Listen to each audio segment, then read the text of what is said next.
बेटे ने अपने बूढ़ी माँ के साथ क्या किया, जानिए सच्चाई।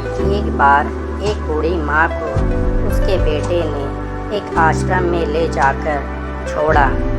इस माँ का ये वही इकलौता बेटा था जिसके लिए इस माँ ने जीवन भर संघर्ष किया। इस बेटे के लिए वो सब कुछ किया जो एक माँ को करना चाहिए, और आज भी अपने बेटे को किसी भी तरह की परेशानी ना हो इसलिए आश्रम में रहने के लिए भी तैयार हो गई। आश्रम में रह रही माँ हमेशा अपने बेटे को याद करती, मगर बेटा केवल साल में एक बार उसको मिलने जाता या फिर फ़ोन पर बात कर लेता।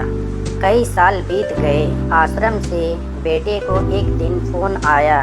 उन्होंने कहा, बेटा जल्दी से आश्रम आके अपनी माँ से मिल लो, वो बहुत सीरियस है। बेटा जब अपनी बीमार माँ के पास पहुँचा तब वो अपनी आखिरी सांसें गिन रही थी।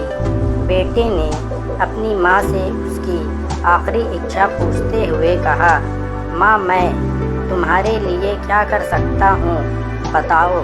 माँ ने कहा, बेटा इस आश्रम में गर्मी और मच्छर बहुत ज़्यादा है, यहाँ पर कुछ पंखे लगवा देना।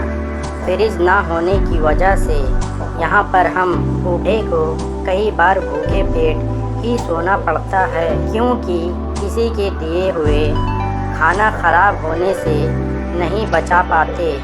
तो इस आश्रम के लिए एक दो फ्रिज भी खरीद कर दे देना। बेटे ने अपनी माँ की सारी बात सुनी और अपनी माँ से पूछा, आपने इतने साल यहाँ पर निकाल दिया पर आपने कभी भी ये बात मुझसे नहीं कही, और अब आपके पास टाइम नहीं बचा है तब आप ये सब कह रही है, ऐसा क्यों?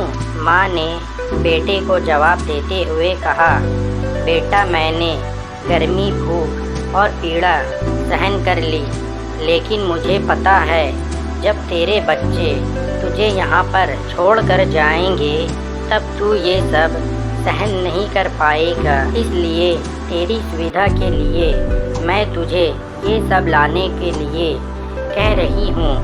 दोस्तों, माँ की ये आखिरी लाइनें किसी भी बेटा या बेटी की आंखें खोलने के लिए सक्षम है। इतिहास हमेशा अपने आप को दोहराता है। अगर आप चाहते हैं कि आपके साथ अच्छा व्यवहार हो तो आपको भी दूसरे के साथ वैसा ही व्यवहार करना पड़ेगा।